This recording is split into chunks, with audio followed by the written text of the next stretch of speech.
دودھ فروش عورت کی بیٹی کی ایک رات۔ حضرت عمر بن عبدالخطاب رضی اللہ عنہ لوگوں کے حالات کا جائزہ لے رہے تھے اور ان کی خبر گیری میں مصروف تھے کہ آپ کو تھکاوٹ محسوس ہوئی تو کسی گھر کی دیوار کے ساتھ ٹیک لگا لی۔ آپ نے سنا کہ ایک عورت اپنی بیٹی سے کہہ رہی ہے کہ بیٹی جاؤ اٹھو اور دودھ میں پانی ملا دو۔ بیٹی نے کہا، اماں کیا آپ کو معلوم نہیں کہ امیر المومنین حضرت عمر بن خطاب نے اس سے منع کیا ہے؟ اس کی ماں نے کہا، اے بیٹی جاؤ بھی دودھ میں پانی ملا دو۔ عمر رضی اللہ عنہ تو ہمیں نہیں دیکھ رہا۔ اس لڑکی نے جواب دیا کہ اماں اگر عمر رضی اللہ عنہ ہمیں نہیں دیکھ رہا تو حضرت عمر رضی اللہ عنہ کا رب تو ہمیں دیکھ رہا ہے۔ حضرت عمر کو اس نیک لڑکی کی بات بہت پسند آئی۔ اپنے غلام اسلم کو جو اس وقت ان کے ہمراہ تھا فرمایا، اے اسلم اس دروازے کی شناخت رکھنا اور یہ جگہ بھی یاد رکھنا۔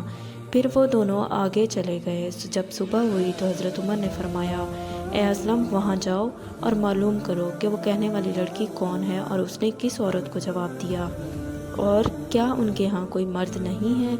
اسلم معلومات لے کر واپس آیا اور حضرت عمر کو اس نے بتایا کہ وہ لڑکی کنواری غیر شادی شدہ ہے اور وہ اس کی ماں ہے اور اس کے ہاں کوئی مرد نہیں۔ حضرت عمر نے اپنے بچوں کو بلایا اور ان کو حقیقت حال سے آگاہ کیا، پھر فرمایا، کیا تم میں سے کسی کو عورت کی حاجت ہے تو میں اس کی شادی کرا دوں، اور اگر تمہارے باپ میں عورتوں کے پاس جانے کی طاقت ہوتی تو تم میں سے کوئی بھی اس لڑکی سے نکاح کرنے میں مجھ پر سبقت نہ لے جاتا۔ حضرت عبداللہ نے کہا کہ میری تو بیوی ہے۔ حضرت عبد الرحمن نے کہا کہ میری بھی بیوی ہے۔ حضرت عاصم نے کہا کہ ابا جان میری بیوی نہیں ہے، آپ میری شادی کرا دیں۔ چنانچہ حضرت عمر نے اس لڑکی کا نکاح کا پیغام بھیجا اور اے بیٹے عاصم سے اس کی شادی کرا دی۔ عاصم کے ہاں بیٹی پیدا ہوئی جو حضرت عمر بن عبدالعزیز رحمۃ اللہ علیہ کی والدہ بنی۔ رزق۔ ایک دن امیر المومنین حضرت علی ابن ابی طالب مسجد کے دروازے پر اپنے خچر سے اترے۔ آپ نے اپنا خچر حفاظت کے خیال سے ایک شخص کے حوالے کیا اور مسجد میں تشریف لے گئے۔ آپ کے جانے کے بعد اس شخص کے دل میں خیانت آ گئی اور اس نے آپ کے خچر کی لگام نکالی اور فرار ہو گیا۔ حضرت علی نماز سے فارغ ہو کر جب مسجد سے باہر تشریف لائے تو آپ کے ہاتھ میں 2 درہم تھے۔ یہ 2 درہم آپ خچر کی نگہبانی کرنے والے شخص کو بطور معاوضہ دینا چاہتے تھے، لیکن آپ نے دیکھا کہ خچر بغیر لگام کے خالی کھڑا ہے۔ بہرحال آپ بغیر لگام کے خچر پر سوار ہو کر گھر پہنچے اور اپنے غلام کو 2 درہم دیے کہ وہ بازار سے دوسری لگام لے آئے۔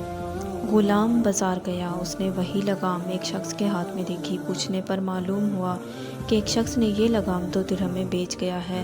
واپس آ کر غلام نے یہ بات حضرت علی کے گوش گزار کی۔ آپ نے فرمایا، بندہ بعض اوقات خود صبر نہ کرے اور عجلت سے کام لینے کی وجہ سے رزق حلال کو اپنے اوپر حرام کر لیتا ہے، حالانکہ جو کچھ رب العزت نے اس کی قسمت میں لکھا ہوتا ہے اس سے زیادہ اسے نہیں ملتا۔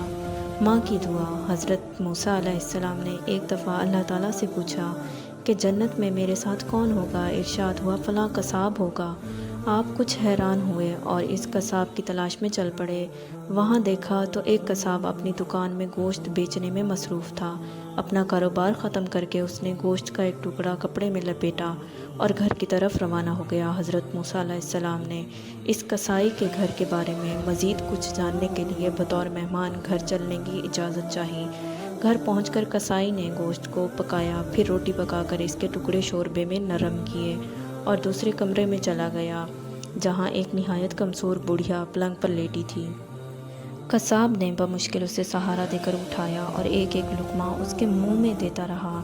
جب اس نے کھانا تمام کیا تو بڑھیا کا منہ صاف کیا۔ بڑھیا نے قصاب کے کان میں کچھ کہا جسے سن کر قصائی مسکرایا اور بڑھیا کو واپس لٹا کر باہر آ گیا۔ حضرت موسیٰ علیہ السلام جو یہ سب کچھ دیکھ رہے تھے، آپ نے قصاب سے پوچھا کہ یہ عورت کون ہے اور اس نے تیرے کان میں کیا کہا جس پر تو مسکرا دیا؟ قصاب بولا، اے اجنبی، یہ عورت میری ماں ہے۔ گھر پر آنے کے بعد میں سب سے پہلے ان کے کام کرتا ہوں۔ یہ روز خوش ہو کر مجھے دعا دیتی ہیں کہ اللہ تعالیٰ تجھے جنت میں حضرت موسیٰ کے ساتھ رکھے، جس پر میں مسکرا دیتا ہوں کہ بھلا میں کہاں اور موسیٰ کلیم کہاں۔